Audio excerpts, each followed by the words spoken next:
Bismillahirrahmanirrahim. Assalamualaikum warahmatullahi wabarakatuh.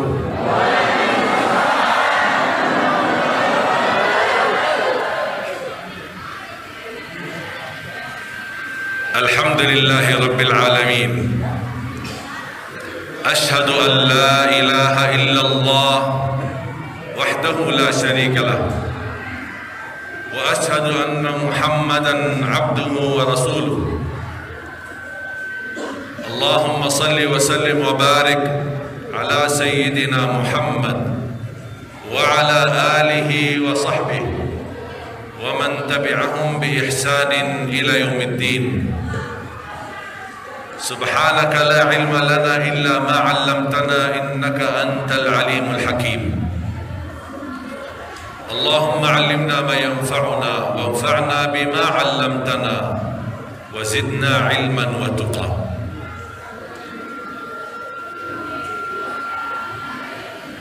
Alhamdulillah, syukurillah.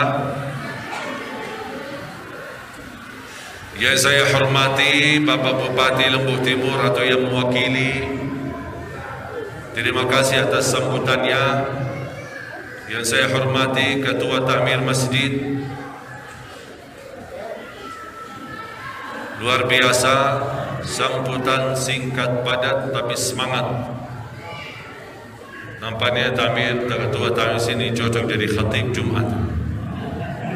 Memang biasa isi khutbah Jumat atau cuma urus takmir masjid saja. Yang saya hormati seluruh jajaran pemerintah, Pak Camat, Pak Lurah, Kepala Desa, seluruh aparat keamanan, aparat polisi, TNI, para tuan guru, para kiai, para asatiz, para alim ulama, jamaah masjid, Baitul Izzah, kaum muslimin muslimat, mukminin mukminat, semoga yang hadir mendapatkan kemuliaan di sisi Allah Subhanahu wa taala.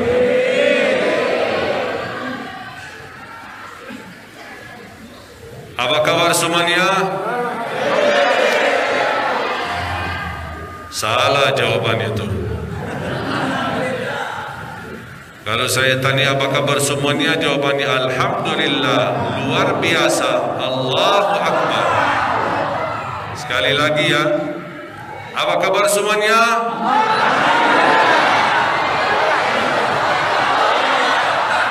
Kurang sekompak ini. Alhamdulillah, luar biasa, Allahu Akbar. Apa kabar semuanya?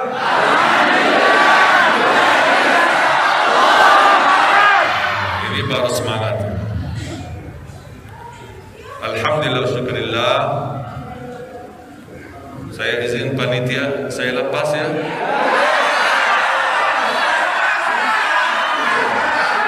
Soalnya bicara masuk ke mulut. Bukayan.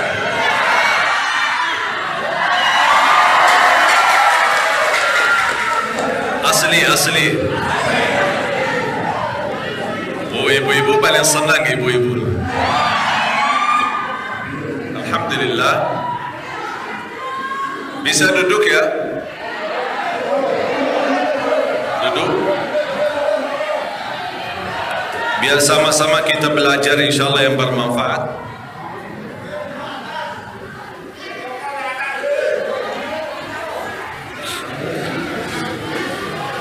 Bapak Ibu jamaah sekalian yang dimuliakan oleh Allah Subhanahu wa taala. Saya bangga sekali ketika menerima undangan dari Bapak Haji Misri. Beliau ini Misri sini.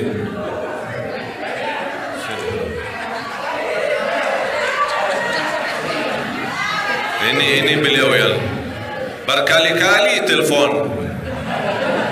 Sampai mendekati hari H dia takut ini Syekh jadi enggak ini.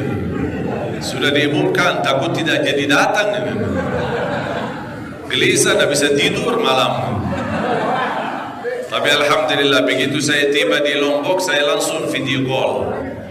Pas begitu video call, oh alhamdulillah sudah Masih deg-degan lagi, walaupun sudah di Lombok, belum tentu dia masih datang sampai ke Mataram karena masih gelisah, belum, masih khawatir. Sudah sampai Lombok, jangan-jangan dapat sempat ke sini ini. Udah langsung dia datang ke Mataram. Terus tunggu sampai asar, dari sebelum zuhur sudah di Mataram. Tunggu ini, Allah, gimana ini bisa jumpa ini kita. Belum juga rasa nyaman, belum tenang, minta naik mobilnya. Jangan di mobil yang lain, kita satu mobil biar lebih aman lagi, biar Syekh tidak kabur. Saya siap, ya, Haji Bisri diperintahkan, saya sami'na wa ata'na. Alhamdulillah, sama-sama satu mobil. Sudah sampai di sini dan selamat. Terima kasih Pak Haji Bisri atas perjuangannya, atas undangannya, dan insyaAllah mudah-mudahan menjadi amal salih untuk kita semua. Dan saya hadiahkan, ini apa yang mau kasih hadiah ini, undangan luar biasa. Sehat-sehat saja. Insyaallah. Saya mau titip hadiah ini, cincin. Mudah-mudahan cocok. Alhamdulillah. Alhamdulillah. Mahal ini cincin ini. Hadiah, tidak usah bayar, tidak usah bayar. Terima kasih juga panitia dan sepanjang safari dakwah. Tahun ini alhamdulillah kami sudah kunjungi 887 titik safari dakwah. Dan insyaAllah tahun 2021 target kami 1000 titik seluruh Indonesia. Dan baru kali ini saya hadiri acara tabligh akbar di Baitul Izzah Selaga ini. Saya mendapatkan maskar dan ada foto saya. Sudah ratusan titik dakwah kami, ratusan masjid yang kami datangin, kampung-kampung belum ada maskar. Ini baru ada maskar. Alhamdulillah, terima kasih. Amin. Mudah-mudahan Selaga selalu makmur, barakah, aman, damai, dan menjadi baldatun thayyibatun wa rabbun ghafur. Amin ya rabbal alamin. Sampai saya minta, saya titip buat saya bawa ke Jakarta buat keluarga saya.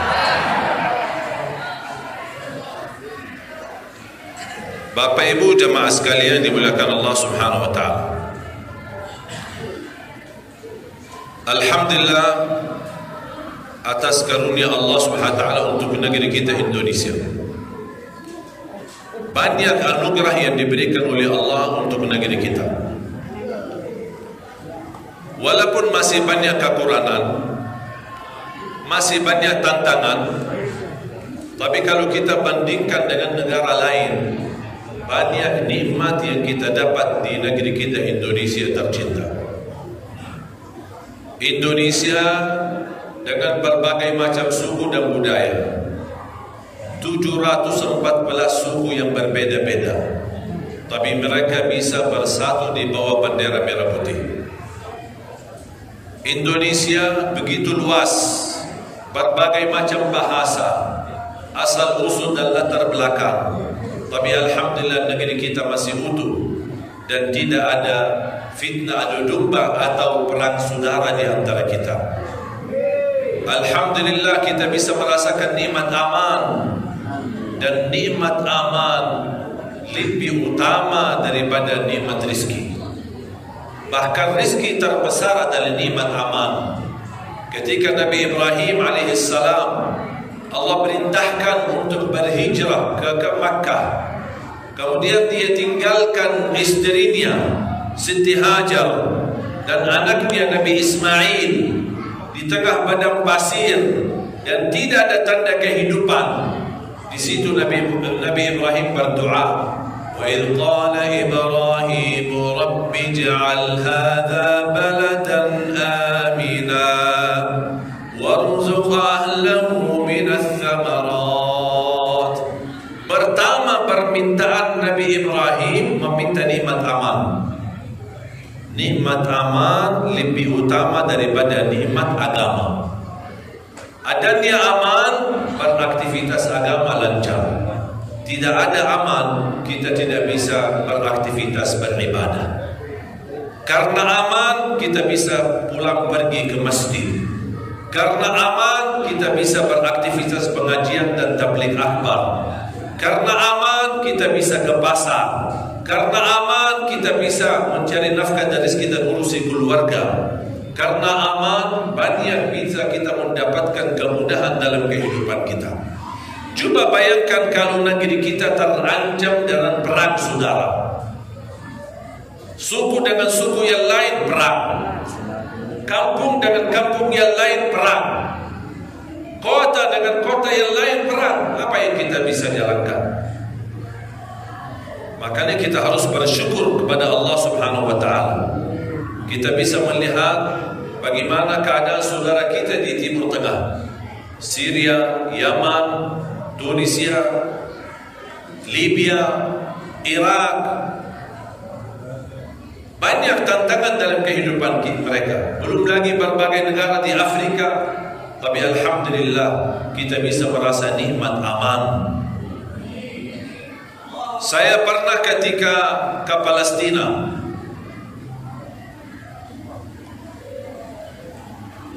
ketika jamaah meminta kita ingin tahajud di Masjidil Aqsa.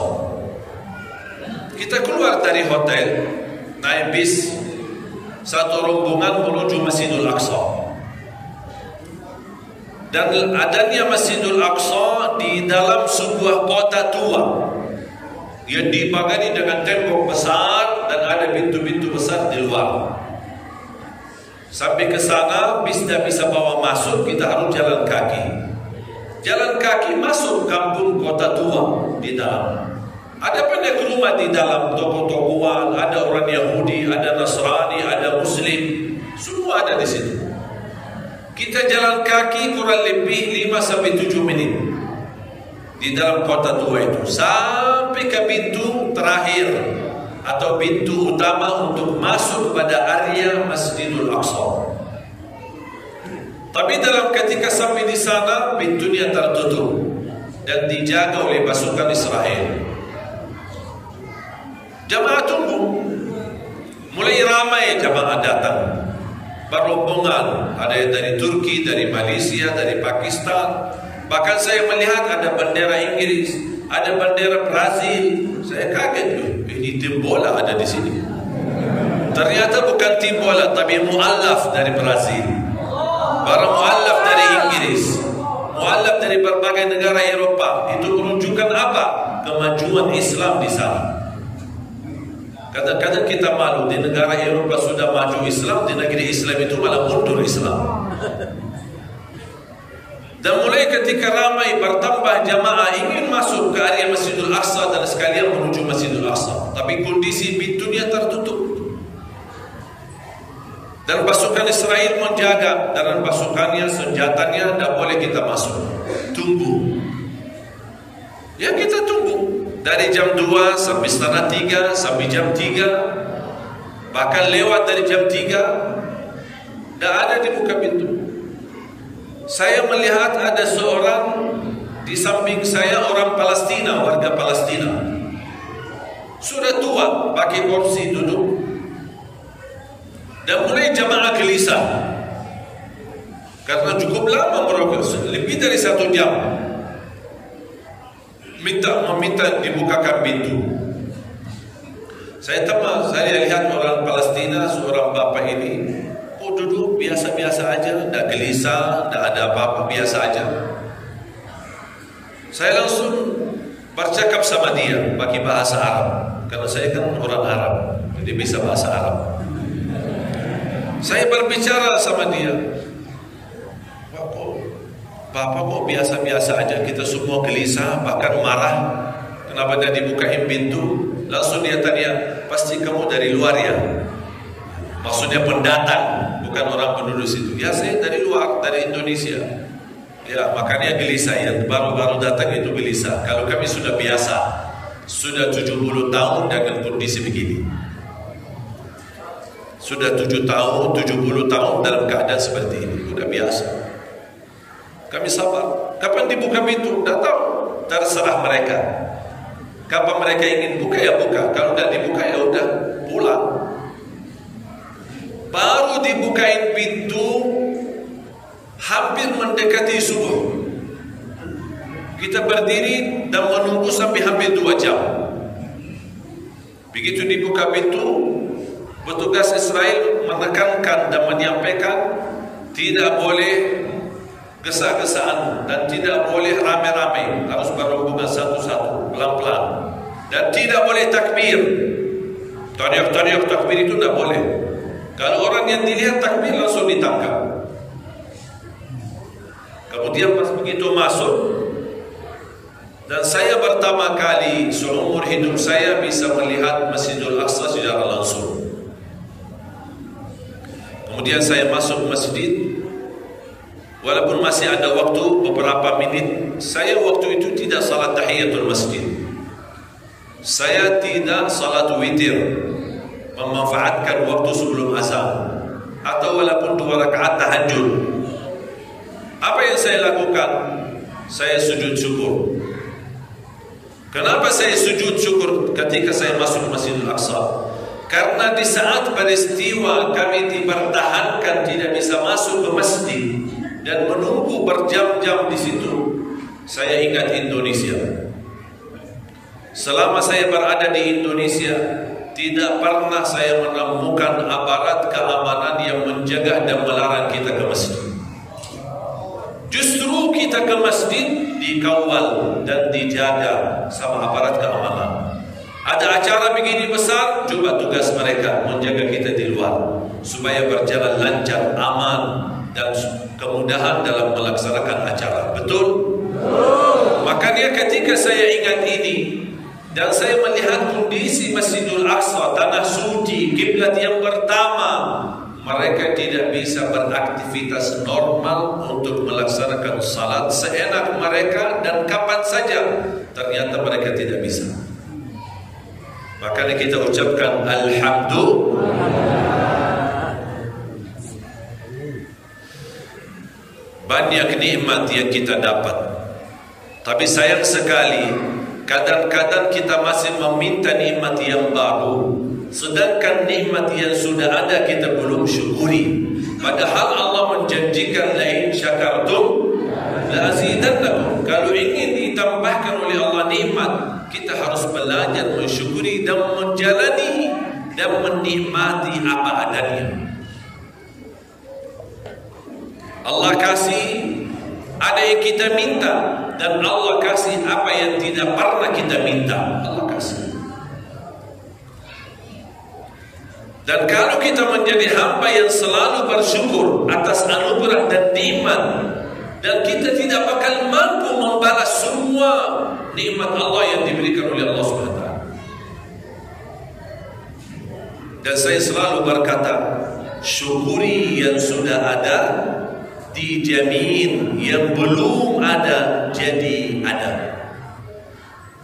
Syukuri yang sudah ada, dijamin yang belum ada jadi ada. Kita harus belajar menikmati apa adanya. Saya sering didatangin orang dan curhat, minta doa. Sudah punya anak banyak, tapi stres urusin anak, pusing. Anak nakal, susah salat, susah ngaji.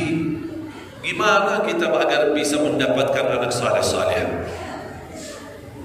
Karena sayang sekali kita tidak mendidik dan memperhatikan iman dan akidah mereka sejak kecil. Kita biarkan dari kecil anak-anak kita sekarang di Indonesia dari 2 tahun 2 atau 3 tahun sudah bisa main HP. Bukan dia bisa ngaji, malah ditukar dengan HP. Makanya fantas sampai usia 18 tahun susah salat, susah ngaji, cuma pintar main HP. Karena kita yang membiarkan seperti itu. Jadi yang salah bukan anak kita, kita yang salah duluan. Bukan anak kita yang durhaka, kita yang durhaka duluan kepada anak kita. Makanya jangan heran kalau kita mendengar sekarang berita anak-anak SD sudah kenal bacaan, anak-anak SD sudah kenal zina, anak-anak SD sudah tahu narkoba. Itu gara-gara siapa? Gara-gara kita. Ibu tidak mau pusing dengan kenangisan anaknya dan teriakan anaknya supaya dia nyaman, langsung kasih HP. Nah, sana ini, sana, main di sana. Mau lepas tanggung jawab. Punya anak tapi tidak mau, tidak ada waktu untuk urusi anak. Saya tanya sekarang Bapak Ibu, pernah nggak Bapak Ibu bersama anaknya ketika dia wudu? Apakah Bapak Ibu bisa melihat anaknya apakah wudunya benar atau tidak? Atau nah, saya salah wudu, yuk cepet. Habis itu datang semua bajunya basah. Nah, sudah wudu? Sudah. Gimana, benar tidak benar? Tidak tahu. Tidak pernah kita urus. Masuk masjid, di mana ada? Nah, sana di belakang mau salat. Habis itu kita ikut salat, tapi tahu nggak anaknya salat? Nggak tahu.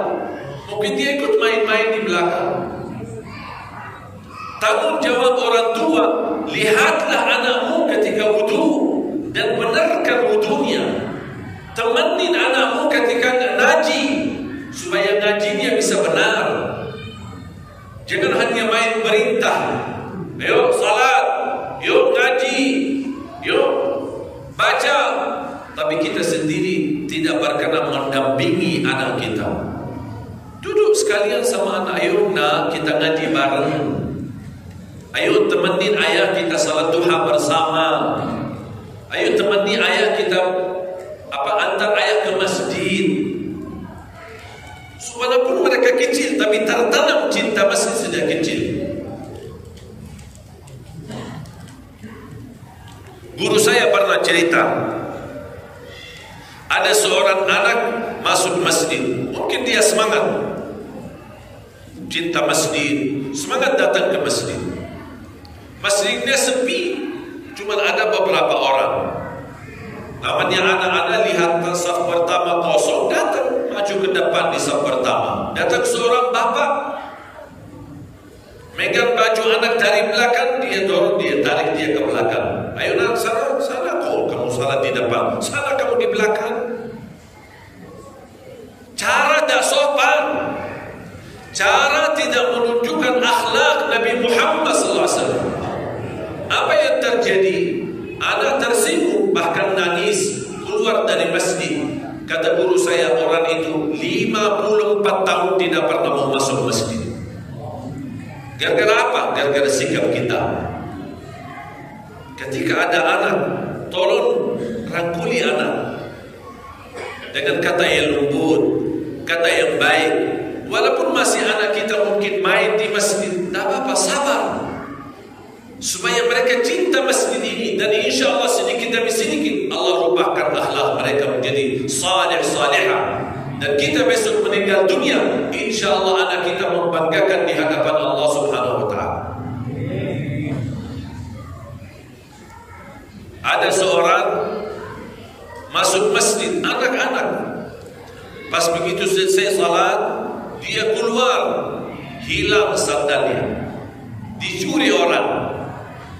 Nangis, sandal saya baru dibeli sama ayah, tapi dicuri orang.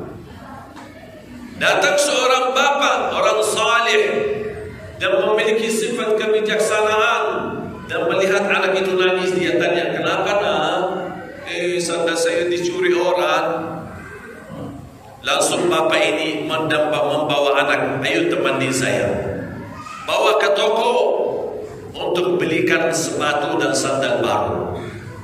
Sampai anak itu memilih sepuasnya, kata bapak itu, kamu ambil sepuasnya, mau apa? Malah anak itu dapat sandal lebih mahal dan lebih bagus daripada yang sudah hilang. Apa yang terjadi karena sikap bapak itu terhadap anak? Anak itu mencintai masjid dan tidak pernah lepas dari masjid, bahkan sudah menjadi imam besar di masjid itu. Akhlak kuncinya Bapak Ibu. Kuncinya akhlak. Akhlak itu bukan hanya bersikap, tapi juga berbicara. Mulut kita adalah akhlak, gerakan kita akhlak, muamalah berhubungan kita dan orang lain akhlak. Dan kita ketika kita berakhlak, kita harus memiliki perasaan menunjuk atau mengikuti contoh Nabi kita atau meniru Nabi kita Nabi Muhammad sallallahu alaihi wasallam. Rasulullah SAW diutus oleh Allah untuk menyempurnakan akhlak. Innama bu'ithtu liutammima makarimal akhlak. Aku diutus oleh Allah Subhanahu wa taala untuk menyempurnakan akhlak. Bahkan dengan akhlak yang mulia bisa meraih derajat di dalam surga Allah melebihi derajat ahli puasa dan ahli tahajud. Wa darajatu sahibil khuluqil hasan a'la darajatan min sahibil tahajjud was salat was siyam. Dengan akhlak yang mulia, bahkan Rasulullah SAW bersabda di hadis yang sahih, aqrabukum minni majlisan yawmal qiyamah ahasinukum akhlaq. Yang paling mulia akhlaknya. Dan itu inti daripada dakwah Islam, inti daripada dakwah Al-Quran.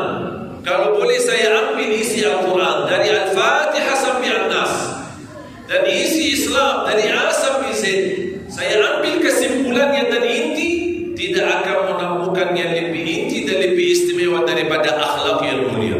Itu inti daripada Islam. Hablum min Allah dan hablum minan nas.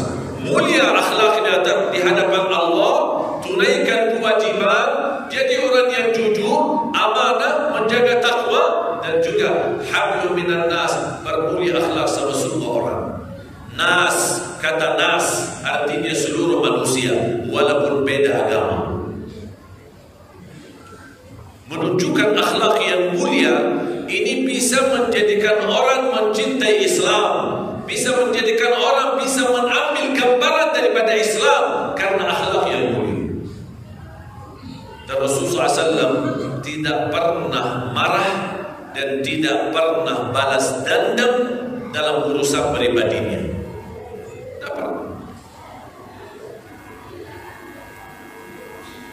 Orang caci maki,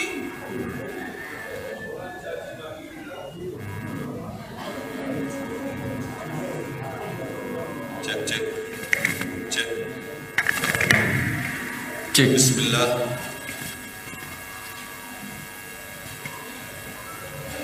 Orang caci maki kita, bahkan Rasulullah SAW dicaci maki, dihina, dibilang gila, dibilang sahir, tukang sihir, tukang dukun, dibilang syair yang menciptakan Al-Quran. Padahal Rasulullah SAW tidak bisa menulis dan tidak bisa membaca. Tapi Rasulullah SAW tidak pernah balas. Bahkan ketika dia pergi ke kota At-Taif untuk meminta diterima dakwahnya dan menyampaikan kalimat la ilaha illallah, malah justru At-Taif membalas dengan melempar batu. Luka kepala Nabi Muhammad SAW, berdarah tubuhnya, saking banyak darahnya tidak bisa melepaskan sandalnya karena sudah dengkel. Tapi Rasulullah SAW sabar.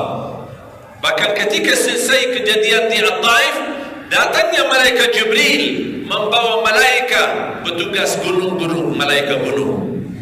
Perintahkan aku ya Rasulullah, atbaq alaihimul akhshabain, karena kota At-Taif berada di antara dua gunung namanya Al-Shabain. Perintahkan Rasulullah, saya akan rapatkan dua gunung ini supaya semua yang ada di kota At-Taif habis, mati dan binasa. Tapi Rasulullah SAW memilih sabar. La'alla Allah an yukhrij min aslabihim man yansuru hadha ad-din, dan turunnya dari keturunan mereka Amr bin Al-As dan banyak para sahabat ini berjuang untuk Islam. Kesabaran Nabi Muhammad sallallahu alaihi wasallam. Saya mau bertanya Bapak Ibu, pernah nggak seumur hidup Bapak Ibu sampai hari ini, pernah nggak ketika kita berada di masjid lagi salat, sujud di masjid, di musalla maupun di rumah. Dan di saat kita sujud, ada orang yang tidak dikenal datang membawa kotoran sapi dan dia buang kotoran sapi di atas kepala kita. Pernah nggak Bapak Ibu terjadi? Sama sekali. Seumur hidupnya sampai hari ini, Ibu juga belum. Berarti mohon maaf kita belum diuji. Ya, belum diuji. Karena Nabi kita Nabi Muhammad sallallahu alaihi wasallam ketika dia sujud di hadapan Ka'bah, ada seorang dari kufar Quraisy membawa salal jazur, kotoran perutnya unta, dan dia buat. Habis unta disembelih, diambil perutnya, dan biasanya perutnya pasti isi banyak kotoran dan bekas makanan. Ambil perutnya dan segala isinya, dan dia buat di atas kepala Nabi Muhammad sallallahu alaihi wasallam. Dan Rasul di saat itu lagi sujud. Siti Fatimah datang sambil menangis dan membersihkan kotorannya dari kepala Nabi Muhammad SAW. Dan ketika Nabi Muhammad SAW teruskan salatnya, dan begitu selesai, Nabi Muhammad mengangkat tangan, bukan mendoakan kecelakaan, tapi Rasulullah SAW berdoa, Allahumma hdi qawmi fa innahum la ya'lamun. Ya Allah, berilah hidayah kepada kaumku karena mereka belum tahu.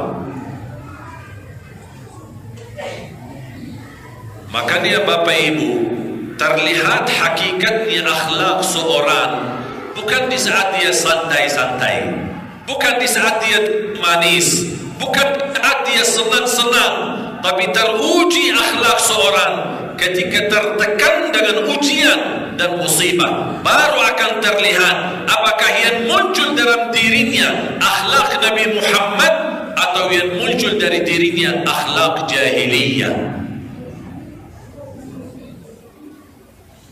Rasulullah SAW didatangi orang Yahudi, rombongan Yahudi datang menghadap Rasulullah SAW di Madinah. Dan ketika mereka sampai kepada Rasul, mereka menyampaikan salam, Assalamualaikum.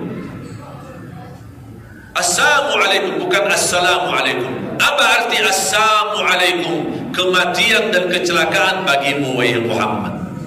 Itu ucapan mereka. Siti Aisyah di saat itu ada di samping Rasul. Marah Siti Aisyah, dan dia menjawab, Waalaikumsalam wal la'natu ala abaikum. Marah sekali Siti Aisyah sampai dia berkata balasannya, Waalaikumsalam, kematian bagi kalian dan kecelakaan bagi kalian, laknat bagi kalian. Kata Rasulullah SAW, ya Aisyah, ya Aisyah, sabar. Mereka berkata Assalamualaikum, cukup jawab Waalaikum, sudah selesai. Waalaikum. Kalau dia ucapin dengan niat baik, dapatlah yang baik. Kalau dia ucapkan dengan tujuan buruk, dibalas oleh Allah dengan yang sama. Cukup Waalaikum. Rasulullah SAW menunjukkan sifat sabar dan menahan amarahannya dan emosi. Dan Rasul tidak pernah, wa kana la yantasiru li nafsihi sallallahu alaihi wasallam, tidak pernah menguntungkan diri atau memenangkan diri dalam kasus pribadinya. Tidak pernah. Selalu memaafkan. Tapi kalau dalam hal agama yang dihina, Rasulullah yang dihina sendiri, atau dihina Islam, dihina Quran, Rasulullah marah. Kalau terkait urusan Allah, Rasul marah. Wa kana la yaghdabu illa fi haddin min hududillah. Rasulullah SAW tidak pernah marah kecuali dengan aturan atau hal-hal yang terkait dengan hak Allah Subhanahu wa ta'ala. Tapi kalau urusan pribadi, tidak pernah marah. Diusir dari Makkah, 40 tahun hidup di kota Makkah, tempat kelahiran beliau sallallahu alaihi wasallam. 13 tahun berdakwah, berarti 53 tahun dia berada di Makkah. Ujung-ujungnya diusir, bahkan diancam mau dibunuh. Makanya Allah perintahkan hijrah.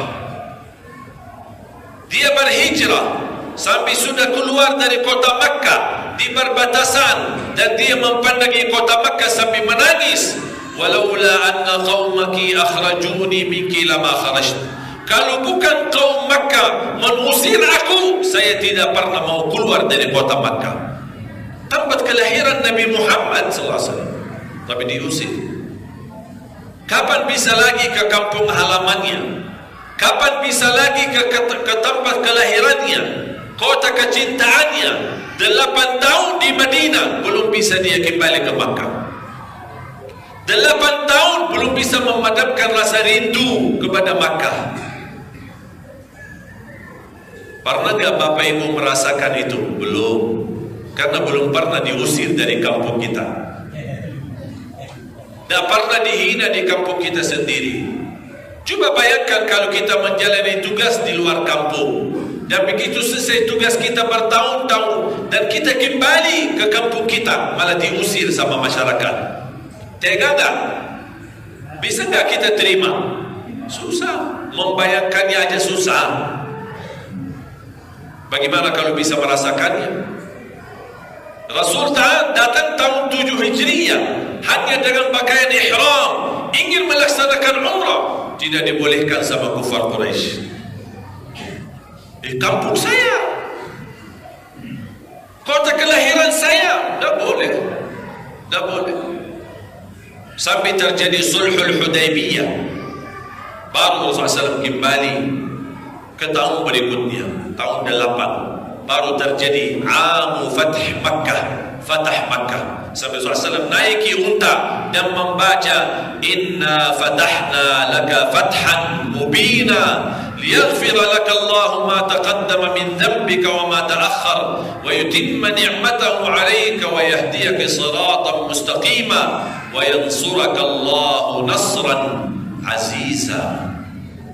Allah berikan pertolongan kepada Nabi Muhammad SAW. Bahkan ketika di Fatah Makkah, semua kufar Quraisy datang, semua pimpinannya, semua orang-orang yang selama ini memusuhinya, menghina, mencaci maki, bahkan membunuh sahabatnya. Dan Rasulullah SAW membawa tongkat di atas untanya sambil jalan dan tawaf. Kemudian dia menunjukkan tongkatnya di atas kepala batu-batu yang ada di sekitar dan sekeliling Ka'bah. Lebih dari 300 batu yang ada di situ. Hanya dengan suasana tunjukkan tongkatnya dan membaca wa qul ja'al haqq wa zahaqal batil innal batila kana zahuqa. Sampai suasana membaca ayat itu, semua batu-batu itu jatuh, rotoh dan juga menjadi pasir. Habis itu selesai tawaf, Rasulullah SAW menaiki pintu Ka'bah. Semua kufar Quraisy ada di posisi bawah dan semuanya tunduk. Sambil Rasulullah SAW menyampaikan perkataan kepada Quraisy, "Ma tadhunnuna anni fa'ilun bikum?" Apa kalian kira akan saya lakukan terhadap kalian? Kalian kira-kira apa? "Ma tadhunnuna anni fa'ilun bikum?" Mereka menjawab, akhun karim wa ibnu akhin karim. Kami kenal adalah dari saudara yang mulia dan anak saudara yang mulia. Subhanallah, sekarang kau dibilang mulia, kemarin dihina dan dicaci maki. Kebalik. Kenapa kau kebalik? Karena yang berkuasa sekarang Rasulullah SAW. Bahasa mereka lembut, bukan kasar lagi. Akhun karim wa ibnu akhin karim, dari saudara kami yang mulia dan juga dari keturunan yang mulia. Apa jawab Rasulullah SAW? Idhabu fa antum tulaqa. Pergilah kalian dibebaskan dan hari ini tidak ada balas dendam. Sallallahu alaihi wasallam.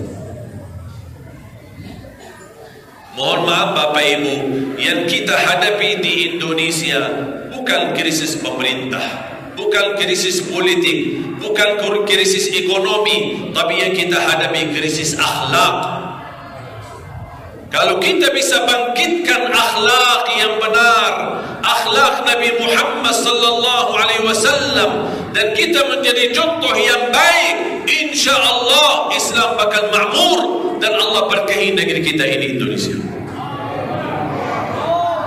Sekarang mohon maaf, sampai jangankan masyarakat biasa, sampai sekarang para dai, para asatis sudah bisa keluar dari mulutnya kata-kata jorok. Kata-kata yang saya mohon maaf, saya tidak berani sebutkannya. Tak layak. Harus kita sebagai da'i, sebagai ustaz, sebagai kiai, kita harus mencontohkan Nabi Muhammad sallallahu alaihi wasallam. Sakit hati sama orang, kita marah sama orang, tidak boleh kita menyampaikan selain berkata-kata yang baik. Ada orang menghina Habib kita, Habib Rizik. Habib Rizik sabar, tapi kita boleh membela Habib Rizik. Saya bersikap, ketika saya punya urusan pribadi, orang menzalimi saya, menghina saya tidak mau terhitung membalas kehinaan dengan hinaan yang sama. Saya pilih sabar dan saya pilih meniru akhlak Nabi Muhammad SAW. Kalau ada balasan dari umat, tidak apa-apa, ini umat berhak untuk marah dan protes, itu haknya umat. Tapi saya pribadi, saya mampu menahan tidak protes, saya mampu menahan tidak marah, saya mampu menahan dan menjaga mulut saya tidak keluar kecuali yang baik. Kenapa saya lakukan itu? Karena saya ingin meniru Nabi Muhammad sallallahu alaihi wasallam. Kita harus, Nabi Muhammad kan imam kita, Nabi Muhammad idola kita, Nabi Muhammad figur kita, Nabi Muhammad contoh yang terbaik, bahkan yang tersempurna. Tak ada yang lebih baik dari Nabi Muhammad SAW yang kita contohkan. Sekarang coba anak-anak kita, apa idola anak-anak kita? Pemain bola. Minta belikan baju yang namanya Ronaldo, Messi, itu karena idola mereka. Padahal ada pemain bola yang hebat Muslim, tapi sayang sekali anak kita lebih cenderung kepada hebatnya orang main bola yang non-Muslim. Banyak di Liga Inggris, Spanyol, Jerman, banyak pemain bola yang hebat tapi dan agama Islam. Kenapa kita tidak menunjukkan kepada anak kita, inilah penggantinya daripada kamu ke sana mencintai orang yang non-Muslim, ini penggantinya. Hebat main bola, bagus, dia bisa berdoa, bisa menunjukkan akhlak yang baik, menjaga salatnya. Bahkan sampai ada pemain bola, walaupun dia lagi main bola, menjalani tugasnya, tapi dia bisa menjaga dan puasa. Ini harus kita tiru contoh. Sekarang lebih parah lagi, pemuda-pemuda. Dulu kita khawatir anak-anak kita, sekarang pemuda-pemudi kita idolanya apa? Artis Korea. Jangankan anak muda sekarang yang suka artis Korea, sampai bapak-bapak ikut-ikutan nonton artis bola Korea. Yang lebih parah, malah disuruh kita contohkan budaya Korea. Alhamdulillah, kita punya budaya kaya raya, tak perlu kita mengikuti budaya Korea. Betul kan? Banyak alhamdulillah tradisi yang baik di tengah kita. Gotong royong di antara kita, saling membagi, saling mencintai, kebersamaan, wa ta'awanu 'alal birri wat taqwa. Banyak budaya di Indonesia yang harus kita banggakan dan kita syukuri. Kok disuruh kita ikuti contoh Korea sih? Korea yang ikut kita tidak perlu ikut siapa-siapa. Kita cukup mengikuti siapa? Nabi Muhammad sallallahu alaihi wasallam. Jujur saja Bapak Ibu, setiap saya membaca spanduk di jalanan, ada tulisan memperingati Maulid Nabi Muhammad sallallahu alaihi wasallam. Kalau saya boleh bicara jujur, saya tidak pernah merasakan memperingati Nabi Muhammad SAW. Kenapa? Karena bagi saya tidak perlu memperingati Nabi Muhammad SAW. Karena setiap waktu, setiap saat Nabi Muhammad ada di hati saya. Setiap waktu dan setiap saat Nabi Muhammad ada di mata saya. Setiap waktu dan setiap saat Nabi Muhammad ada dalam sikap dan akhlak saya sehari-hari. Itu yang perlu kita terapkan. Ramai-ramai kita berlomba-lomba, jauh-jauh datang menghadiri maulid. Pas baru selesai acara maulid, bohong sama orang di luar. Mana kita pelajari? Inti daripada memperingati maulid Nabi SAW, kita mengikuti contoh yang baik. Walaupun kita tidak mampu mengikuti sejarah keseluruhan, tunjukkan yang terbaik. Mana yang kita mampu ikuti akhlak Nabi Muhammad, terapkan akhlak Nabi Muhammad SAW.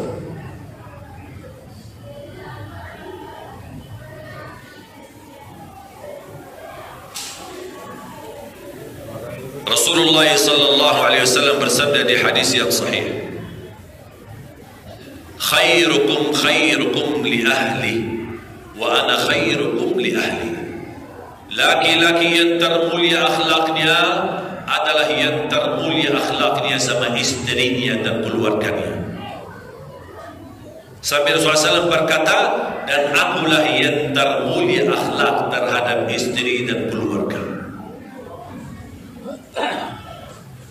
Jangan Bapak Ibu, apalagi seorang suami bertanggung jawab, kepala rumah tangga, mohon maaf, jangan akhlaknya di luar rumah lebih mulia daripada akhlaknya di dalam rumah. Itu bukan cara Nabi Muhammad SAW. Makanya kalau ingin tahu akhlak seorang, tanya istrinya. Kalau istrinya, oke, aman. Berarti benar itu lah. Ini baru laki-laki yang benar. Tapi kalau istrinya berkata, stres, galau, suka marah papa, galak, ini berarti ada yang perlu dibereskan ini dulu. Rasulullah SAW yang paling lembut sama istrinya, yang paling mulia akhlaknya sama istrinya, bercanda sama istrinya, bahkan mandi bareng sama istrinya.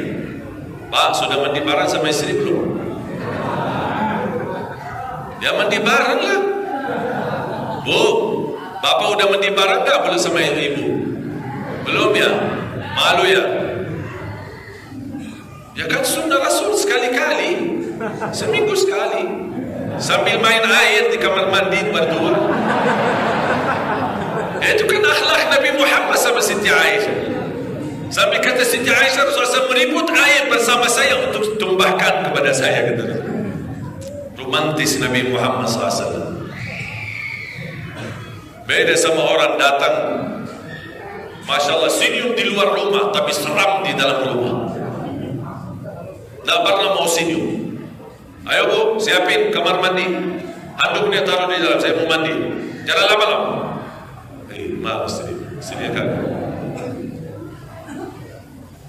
Ada seorang ibu curhat sama saya.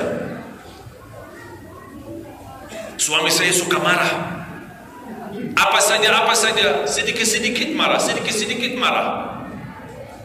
Pernah saya bikinin kopi, tapi nampaknya saya belum rasain kopinya terlalu pahit. Mungkin saya lupa taruh gula atau gulanya yang saya taruh sedikit. Pas suami saya minum langsung marah. Bukan kamu kopi aja tidak bisa urus, sudah kita bertahun-tahun nikah, masa kopi kamu tidak bisa bikin? Udahlah saya mau nikah lagi. Gara-gara kopi mau nikah lagi.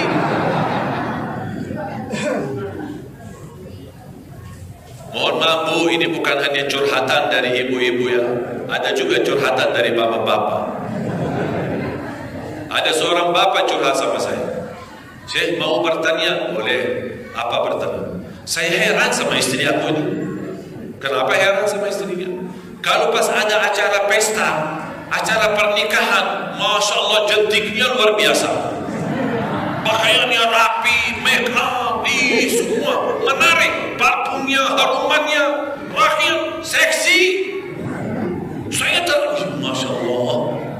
Pas kamu udah ada acara di rumah kayak hantu.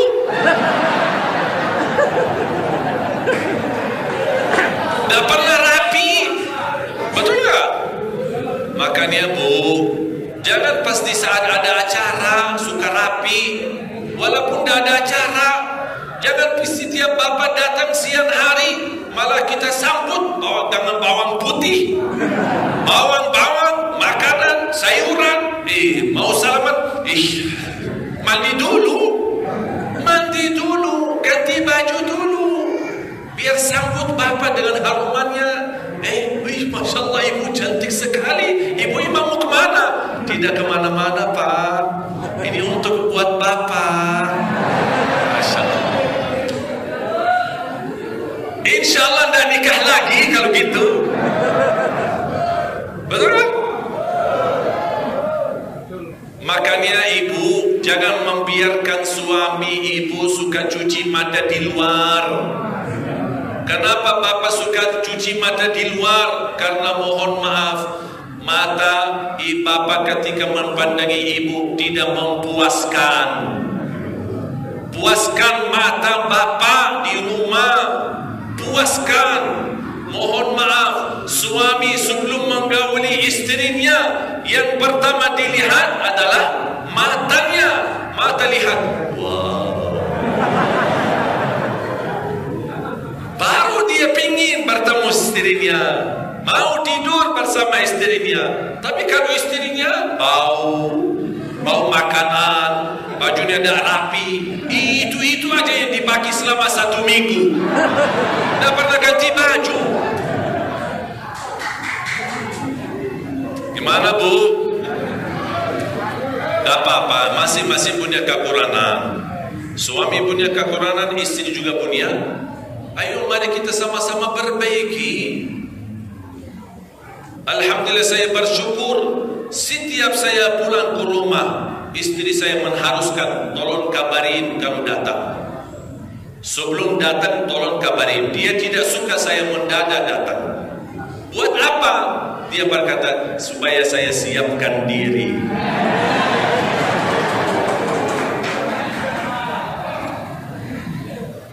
Alhamdulillah. Ya makanya yuk para istri berjuanglah. Kalau istri sudah merasa tidak mampu, tidak sanggup, ikhlaskanlah suaminya. Paham gak ikhlas?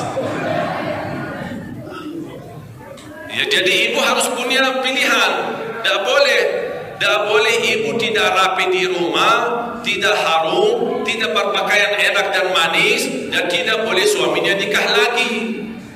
Protes. Sudah galau di rumah dan tidak boleh nikah lagi.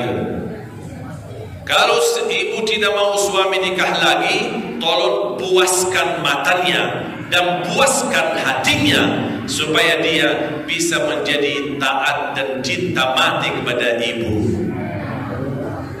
Pas ibu walaupun bapak lagi sibuk di luar, pas ibu telepon, pasti bapak menyambut, ya sayang, ada apa?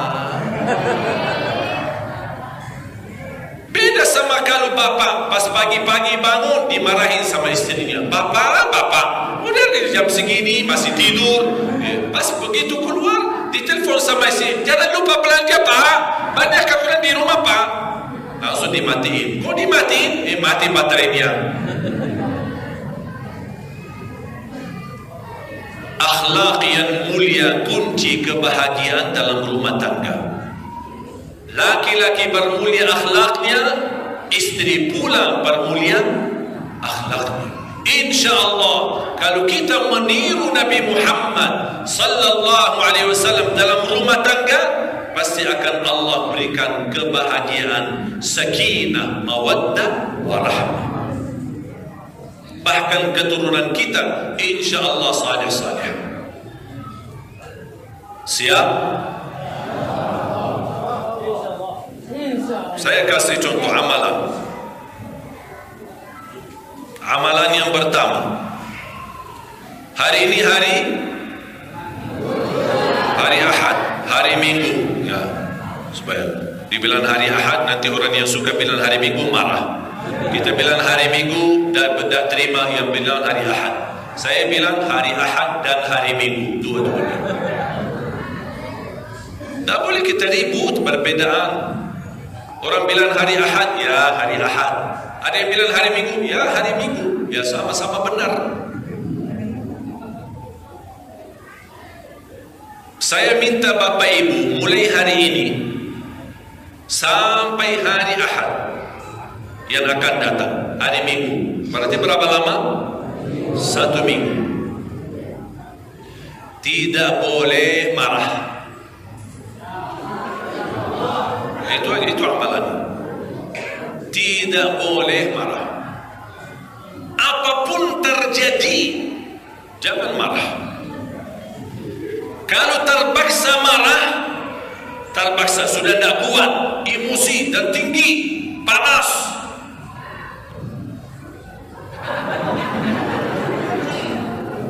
Kunci ini. Kenapa?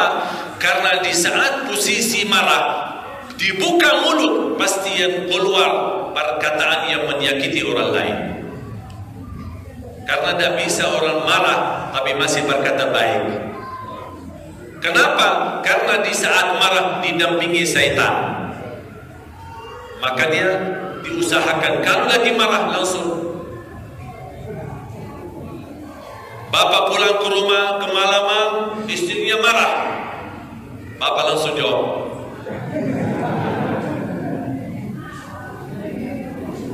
Istri juga kalau bapak lagi marah, istri jawab bapak.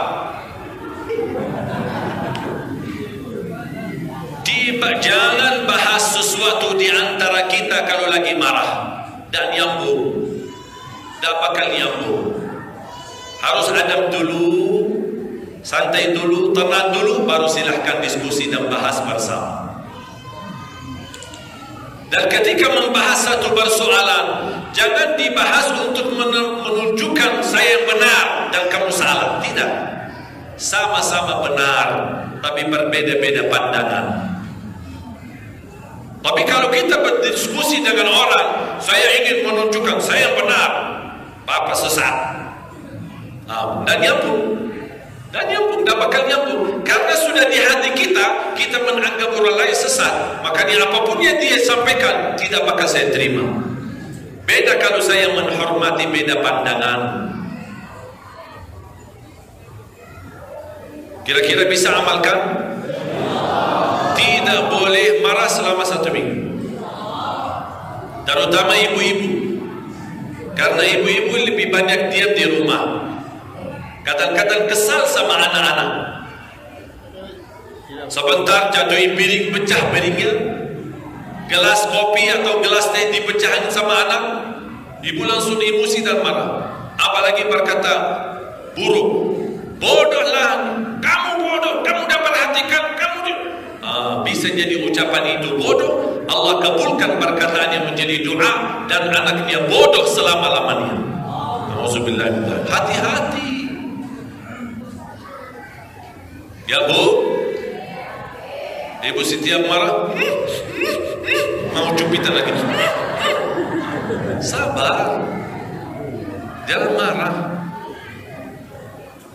Emosi boleh, tapi belajar menahan emosinya. Jangan sampai jadi keluar ke mulut. Ada seorang bapak datang sampai nangis-nangis. Saya marah sama istri saya, berantem di rumah. Dia marah, saya marah, dia marah, saya marah. Berantem, sama-sama suara tinggi. Akhirnya saya jatuhkan talak sama istri saya. Tapi saya tidak sadar. Saya bilang subhanallah, bapak tidak sadar tapi masih ingat. Kalau yang namanya tidak sadar, tidak ingat sama sekali. Malah dikasih tahu sama orang lain, bapak tadi ucapin cerai. Masa? Itu namanya tidak sadar. Tapi kalau masih ingat, sadar dan jatuh satu talak. Makanya saya selalu nasihatkan jamaah, kalau emosi, diam, itu aja obatnya. Diam, tak usah bahas. Nanti, tolong saya, nanti kita bahas. Nanti kita bahas. Izinkan istri, izin istri, saya mau ambil itu. dan salat 2 rakaat. Habis itu kita bahas. InsyaAllah ketika ambil air wudu, InsyaAllah terpedam amarahannya, turun marahnya. Amalan yang kedua, mulai hari ini Bapak Ibu belanja kotak amal. Kotak amal kecil atau kaleng. Setiap Bapak Ibu marah, bersedekah. Kalau bahasa saya, denda marah. Denda marah harus bayar. Tapi saya lebih positif, saya berkata bersedekahlah setiap kamu marah. Kenapa? Karena Rasulullah SAW bersabda, wa inna sadaqata tudfi'u ghadab ar-rabb kama yudfi'ul ma'un nar. Sedekah itu mampu memadamkan kemurkaan Allah. Saya mengambil kesimpulan, kalau sedekah mampu memadamkan kemurkaan Allah dan marahan Allah, apalagi marahan kita, maka dia salah satu yang mengobati sifat marah kita adalah bersedekah. Jadi bukan kata saya, bukan dari hadis Rasulullah saja, tapi ada juga ayatnya di surah Ali Imran ayat 133, 134. Dan saya harap Bapak Ibu ini menjadi PR. Surah Ali Imran surah ketiga ayat 133 sampai ayat 142 banyak pelajaran di beberapa ayat itu. Belajar infak, belajar sabar, meniru sifat muttaqin, belajar menahan amarahannya, memaafkan orang lain, dan masih mau dan berkenan berbuat baik terhadap orang lain walaupun orang itu suka menyakiti kita. Dan di situ juga dibahas masalah taubat, orang bagaimana memohon ampun terhadap berbuat kezaliman, dan juga di situ Allah bahas soal takdir, dan di antaranya hikmah kenapa Allah ingin uji kita dengan ujian dan musibah. Di situ semua ayat-ayat yang tadi saya sebutkan, ayatnya banyak bisa ambil pelajaran dan hikmah. Surah ketiga, ayat surah Ali Imran, mulai dari ayat 133 sampai ayat 142. PR untuk Bapak Ibu. Nanti pulang ke rumah buka Al-Quran dan pelajari isinya. Wallahi banyak pelajaran dan ilmu di dalamnya. Masalah takdir, masalah hikmah ujian, masalah taubat, masalah memohon ampun, sifat muttaqin, infak, dan meniru orang muttaqin, dan bagaimana menahan emosi, bagaimana berbuat baik, bagaimana bisa memaafkan orang lain. Semua ada di dalam ayat-ayat itu. Satu paket. Dan saya harap kita bisa pelajari dan kita terapkan satu persatu sesuai kemampuannya. La yukallifullahu nafsan illa wus'aha. Yang terakhir, jangan lewat satu hari tidak baca Quran.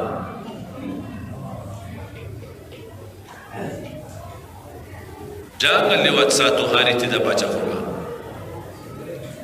Mohon maaf, tidak bisa baca, buta huruf, tingkatkan simak, dengar. Dan ini merupakan salah satu sunnah mahjurah yang cukup ditinggalkan oleh banyak kalangan umat Islam. Padahal Rasulullah SAW pernah berkata sama Abdullah bin Mas'ud, ya ibn Mas'ud, iqra' alayya al-Quran. Qala aqra'u alayka wa alayka unzil? Qala inni uhibbu an asma'ahu min ghairi. Itu kata Rasulullah SAW kepada Abdullah bin Mas'ud, bacakan Al-Quran kepadaku. Kata Abdullah bin Mas'ud, ya Rasulullah, mohon maaf, gimana saya bacakan Al-Quran kepadamu sedangkan Allah turunkan Al-Quran kepadamu? Kata Rasulullah SAW, saya lebih suka dan cinta mendengar Al-Quran daripada orang lain. Dan kata guru saya, wal qari'u wal mustami' ajruhuma sawa. Yang membaca sama yang simak pahalanya sama. Setiap satu huruf dapat 10 kebaikan. Berarti tidak ada alasan lagi. Orang yang tidak bisa baca masih bisa dengar. Manfaatkan HP kita yang ada isinya Al-Quran.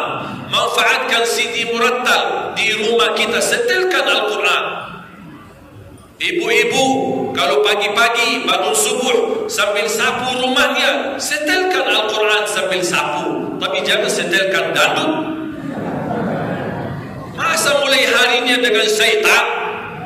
Mulai harinya dengan kita mendengar kalamullah, supaya karena Al-Quran akan membawa berkat dalam rumah kita, mengusir syaitan dan jin. Bahkan Allah menghadirkan malaikat berada di dalam rumah kita karena kita setelkan Al-Quran. Siap? Minimal mulai harimu baca Al-Quran, tutupi harimu dengan baca Al-Quran. Itu sudah minimal.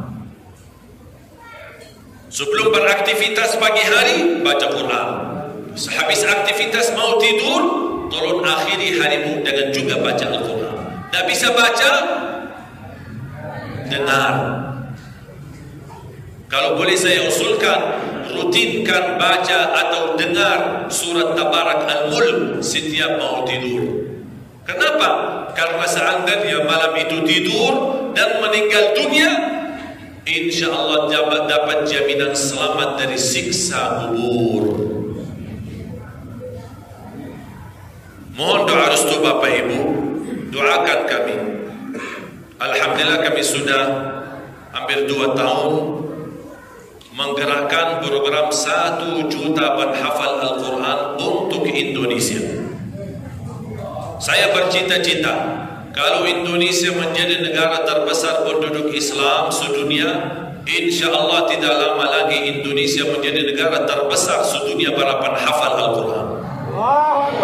Alhamdulillah dalam 2 tahun ini kami mencetak dan melahirkan puluhan bahkan ratusan para penghafal Al-Quran di seluruh Indonesia. Dan setiap penghafal Al-Quran kami hadiahkan umrah. Dan tujuannya sebenarnya bukan hanya umrah saja, tapi sekalian setor hafalan di hadapan para imam besar di tanah suci di Makkah dan di Madinah. Dan alhamdulillah rata-rata yang kami kirim ke sana pulang dari Madinah, pulang ke Indonesia ke tanah air, dan masing-masing sudah meraih ijazah dan sanad yang nama mereka bersambung sampai Rasulullah sallallahu alaihi wasallam. Dan alhamdulillah ketika kami gerakan safari dakwah dan kami lipatkan seluruh masyarakat di seluruh daerah, dan Bapak Ibu sudah bisa melihat bagaimana peningkatan hafal Al-Quran di kalangan anak-anak. Dan banyak juga di Lombok. Kemarin sahabat Fuadi dari Bima yang sahabat juara, ada juga Najah yang dari Mataram, dan banyak anak-anak kita yang bisa membanggakan kita. Dan mudah-mudahan ada di antara Bapak Ibu memiliki keturunan penghafal Al-Quran yang mampu membanggakan kita di hadapan Allah hari kiamat. Dan orang mendapat syafaat Al-Quran bukan hanya para penghafal, tapi orang yang ikut memfasilitasi para penghafal, yang membina para penghafal, yang mendukung para penghafal, yang memberi infak dan sedekahnya untuk para penghafal.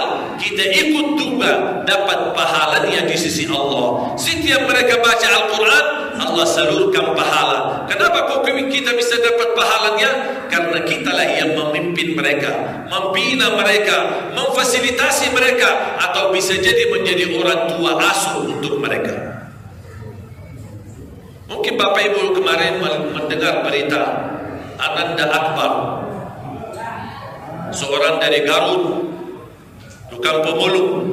Saya sebenarnya kemarin ingin bawa dia ke kemari, cuman karena kondisinya belum fit dan kita sudah bawa ke dokter gigi dan juga bawa ke dokter umum, dan saya sudah angkat biar dia sebagai anak angkat. Dan alhamdulillah dia sekarang mulai belajar di pesantren kami di Cipanas, dan alhamdulillah ada beberapa titik di pesantren kami di beberapa daerah, ada rumah tahfiz dan ada wakaf tanah di mana-mana. Alhamdulillah kemarin termasuk ketika kami menggerakkan 1 juta penghafal Al-Quran, dan saya selalu berkata program 1 juta penghafal Al-Quran bukan milik Ali Jabir, tapi saya harap menjadi milik kita bersama. Perjuangan kita bersama, amal saleh kita bersama, dan kita harus ikut memperjuangkan bersama sesuai kemampuan kita masing-masing. Dan alhamdulillah kita melihat salah satu respon yang sangat luar biasa ikut mendukung dan mensukseskan program 1 juta penghafal Al-Quran untuk Indonesia adalah daerah Manado sama Ternate dan Tidore. Luar biasa. Dari segi infaknya, sampai ada ibu-ibu menyerahkan mas kawinnya, ada yang menwakafkan tanahnya. Di Kalimantan kemarin kami dapat 20 hektar, di Jawa Tengah kami dapatkan beberapa hektar, Di Ternate kita mendapatkan wakaf beberapa hektar dan kita langsung letakkan batu pertama. Di Pekanbaru, di Riau, di Batam, dan insya Allah di Lombok dan di Lombok Timur kita akan insya Allah dari ikhlasnya jemaah mendapatkan wakaf tanah, wakaf rumah, apa saja merupakan wakaf bersama. Insya Allah kita bangun dan menjadikan Lombok insya Allah pulau para penghafal Al-Quran. Apa yang kita mampu upayakan untuk Al-Quran kita tidak boleh tunda Bapak Ibu. Karena rezeki yang sesungguhnya adalah yang kita salurkan dalam berbuat kebaikan, sedekah, infak, dan sedekah infak yang terbaik untuk Al-Quran. Karena setiap mereka pembaca Al-Quran, penghafal Al-Quran, Allah salurkan pahala bacaan mereka. Walaupun kita meninggal dunia sudah sekian tahun, Allah Subhanahu wa Ta'ala akan Allah salurkan pahala bacaan mereka. Setiap satu huruf 10 kebaikan. Siap? Semangat? Takbir! Takbir! Takbir! Mudah-mudahan saya selalu berkata, para orang tua kalau merasa dirinya gagal menjadi penghafal Al-Quran, mohon jangan gagalkan anakmu dan cucumu menjadi penghafal Al-Quran. Kalau itu pun tidak berhasil, jangan gagalkan hartamu sebagian seikhlasnya untuk Al-Quran, untuk pesantren, untuk para tahfiz. Semoga insyaAllah kalau kita meninggal dunia, kita berkata, ya Allah, mohon maaf, saya belum bisa hafal Al-Quran, tapi hartaku, sedekahku jadi saksi. Dan disaksikan oleh Allah, disaksikan oleh malaikat. Kita mendukung dan membantu para penghafal Al-Quran. Dan masih banyak seperti anak-anak pemulung ini yang insya Allah kita rangkul, kita satukan dan kita bina supaya mereka bisa mengharumkan nama Indonesia dan bisa membawa berkah untuk negeri kita Indonesia. Karena saya yakin insya Allah dengan berkah Al-Quran Indonesia aman, makmur, berkah dan mendapatkan ridha Allah Subhanahu wa Ta'ala. 5 tahun belakangan ini alhamdulillah peningkatan perhatian kepada Al-Quran sangat luar biasa, meningkat tinggi. Bukan hanya di kalangan masyarakat, bukan hanya di kalangan anak-anak sebagaimana kita lihat acara Hafiz Indonesia, tetapi juga di kalangan para pejabat. Sekarang kita sudah bertemu dengan gubernur hafal Quran, wali kota ada yang hafal Quran, bupati ada yang hafal Al-Quran, dan insya Allah banyak saya ketemu aparat polisi dan aparat TNI yang sudah hafal Al-Quran 30 juz. Dan ini menunjukkan kabar gembira, Indonesia akan terus-menerus bersama Al-Quran sampai Allah rubahkan nasib kita di negeri kita. Insya Allah akan Allah hadirkan pemimpin negeri kita Indonesia para penghafal Al-Quran. Bayangkan Bapak Ibu, satu saat kita mendengar pengumuman besar diumumkan di TV. Imam besar Idul Fitri, Idul Adha, seorang penghafal Al-Quran, imam sekaligus khatib, adalah Presiden Republik Indonesia. Masya Allah. Tak ada yang mustahil.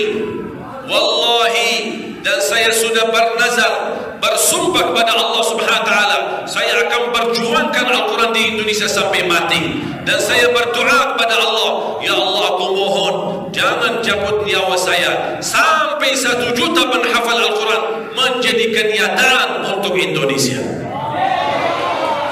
Makanya kemarin saya pasti tusuk, saya tingkatkan doa sama Allah, ya Allah jangan dulu, ya Allah, saya dah boleh mati dulu ya Allah, karena belum selesai tugas. Tak apa-apa ditusuk berkali-kali. Makanya di saat di hari saya ditusuk, saya langsung panitia bawa ke rumah sakit, saya dijahit. Makanya saya mohon kalau pas kami keluar jangan ribut-ribut. Soalnya tadi pas saya masuk jemaah ribut sambil ada yang tarik tangan saya lumayan agak masih ada sedikit sakit. Jadi hati-hati ya.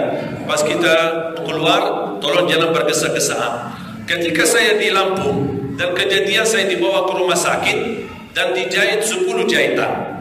Di bagian dalam 6, karena dagingnya sudah sampai ke dalam, dijahit 6 jahitan, baru ada 4 jahitan di luar. Terus habis itu saya dibawa ke hotel.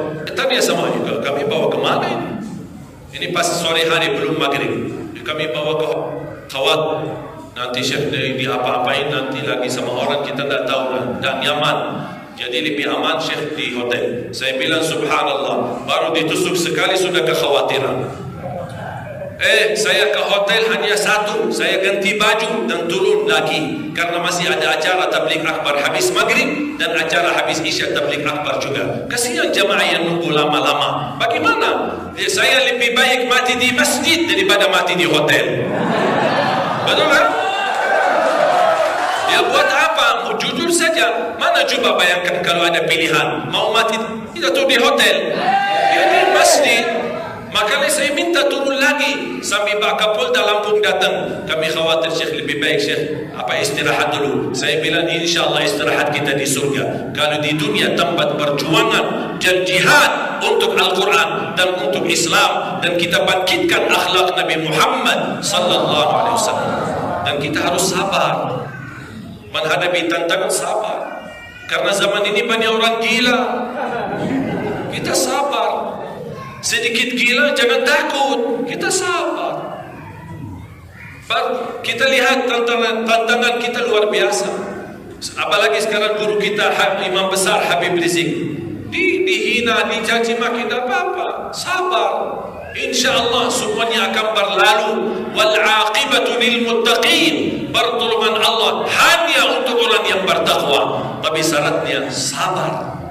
Kita memang agak pahit, tidak apa-apa, sabar. InsyaAllah semuanya akan berlalu dan kita insyaAllah dipertolongkan oleh Allah Subhanahu Wa Taala, dan kita insyaAllah menjadi umat yang kuat, umat yang rapat hatinya, rapat safnya, dan mudah-mudahan terlahir dari generasi-generasi para penghafal Al-Quran yang bisa memimpin Indonesia menjadi berkah dan makmur. Amin ya Rabbal Alamin. Makanya dalam kesempatan ini sebelum saya tutup doa, nanti sama panitia kami gerakkan dalam kesempatan ini, ayo mari kita sama-sama memberi infak yang terbaik untuk program kita 1 juta penghafal Al-Quran untuk Indonesia. Saya minta kalau panitia menyediakan kotak amal, ya silakan, bismillah, kita nawaitu. Saya mohon, saya titip 1, Bapak Ibu, saya mohon ketika Bapak Ibu bersedekah, saya percaya Bapak Ibu semuanya suka bersedekah, suka berbagi. Tapi mohon Bapak Ibu, ada satu hal yang selalu terlupa. Apa? Suka lupa doa. Ketika bersedekah jangan lupa doa. Tawassul bersedekah dengan doa, terkabul doa kita. Ketika isi sedekahnya untuk Al-Quran, ya Allah, aku mohon dengan berkat sedekah ini titipkan pahala sedekah ini untuk kedua orang tuaku. Ya Allah, dengan berkat sedekah ini aku mohon titipkan pahalanya untuk keluargaku. Ya Allah, dengan berkat sedekah ini sembuhkan penyakitku kalau lagi sakit. Bahkan suami istri yang sudah lama nikah tapi belum dikaruniai oleh Allah keturunan, bersedekah disampaikan doa.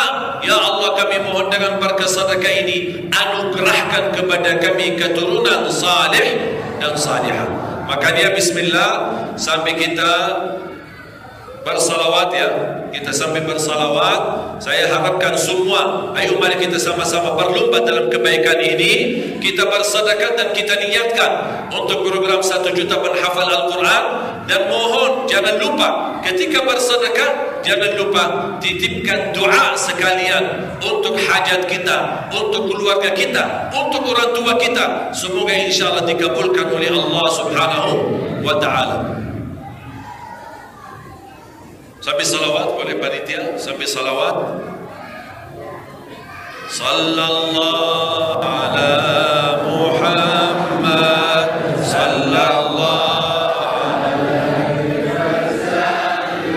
Nanti mohon Bapak Ibu yang tidak berkesempatan, mungkin karena kali ini tidak membawa uang atau apa, nanti boleh titipkan ke takmir masjid. Ya, kepada takmir masjid diniatkan mewakili yayasan kami Masjid Baitul Izzah mengumpulkan infak dan sedekahnya untuk program 1 juta penghafal Al-Quran. Barangkali nanti ada salah satu jamaah atau wasilah dari jamaah, ada yang tertutup hatinya menginfakkan sedekah wakaf tanahkah, wakaf apa sajakah yang kita bisa manfaatkan untuk bangunan pesantren, dan insyaAllah bisa menjadi Lombok Timur dan seluruh Lombok ini bisa menjadi salah satu wasilah terlahir para penghafal Al-Quran dan menjadi amal salih untuk kita semua. Amin ya Rabbal Alamin. Silakan nanti berhubungan dan kontak kepada takmir masjid. Ya, sampai kita sekarang berdoa. Mari kita sama bermunajat kepada Allah Subhanahu wa taala. Semoga apa yang kita niatkan insyaallah menjadi amal salih untuk kita dan mudah-mudahan mendapatkan pahalanya dan menghitungkan sedekah jariyah yang insyaallah tidak terputus pahalanya sampai hari kiamat. Amin ya rabbal alamin. Bismillahirrahmanirrahim. Alhamdulillahi rabbil alamin. Allahumma salli ala Muhammadin آل محمد. اللهم إنا نسألك الهدى والتقى والعفاف والغنى. اللهم إنا نسألك العفو والعافية والمعافاة الدائمة في الدين والدنيا والآخرة. اللهم إنا نسألك العفو والعافية والمعافاة الدائمة في الدين والدنيا والآخرة. يا الله هدبك لك من dalam keadaan iman, wafatkan lah kami dalam keadaan Islam, akhiri hayat kami dengan husnul khatimah. Husnul khatimah. Ighfir lana wa liwalidina, ighfir lana wa liwalidina warhamhum kama rabbawna صغارا واغفر لجميع المسلمين والمسلمات والمؤمنين والمؤمنات الأحياء منهم والأموات. Ya Allah, aku mohon untuk semua jamaah yang hadir selepas majlis ini masing-masing pulang sudah diampuni segala dosanya, disucikan hatinya, dibersihkan jiwanya, diselamatkan sampai langkah-langkahnya. Ya Allah, di antara kami yang sakit sembuhkan penyakitnya, sehatkan badannya. Ya Allah, atas izin-Mu kami bersama-sama berkumpul dalam acara ini. Ya Allah, berilah pada kami kemuliaan, sama-sama bertemu kembali di dalam surga-Mu ya Allah bersama Nabi Muhammad sallallahu alaihi wasallam. Allahumma ya Allah, kabulkan niat baik kami, kabulkan sedekah kami, kabulkan niat baik wakaf kami untuk program Al-Quran, untuk generasi Al-Quran. Anugerahkan kepada anak dan cucu kami menjadi penghafal Al-Quran, pencinta Al-Quran, berakhlak akhlakul Quran birahmatika ya arhamar rahimin. Ya Allah, anugerahkan kepada keturunan kami salih salihah yang mampu menjaga nama baik keluarga kami, yang mampu membanggakan kami di hadapan-Mu hari kiamat. Ya Allah, satukanlah ulama kami, para habaib kami, para kiai kami. Lindungilah mereka ya Allah dari segala kejahatan, lindungilah mereka ya Allah dari segala keburukan. Ya Allah, lindungi dan jaga ulama kami di negeri Indonesia tercinta ya Allah. Para habaib, para kiai, para tuan guru, para asatiz, para da'i, ya Allah selamatkan mereka lahir batin. Ya Allah, kuatkanlah mereka lahir batin. Ya Allah, pimpinlah mereka agar mereka mampu bersatu untuk memimpin negeri Indonesia menjadi makmur, barakah, baldatun tayyibatun wa rabbul ghafur birahmatika ya arhamar rahimin. ربنا آتنا في الدنيا حسنة وفي الآخرة حسنة وقنا عذاب النار. وصلى الله على سيدنا ونبينا محمد وعلى آله وصحبه وبارك وسلم. سبحان ربك رب العزة عما يصفون وسلام على المرسلين والحمد لله رب العالمين. آخر الكلام سبحانك اللهم وبحمدك أشهد أن لا إله إلا أنت أستغفرك إليك وبالله هداية. Assalamualaikum warahmatullahi wabarakatuh.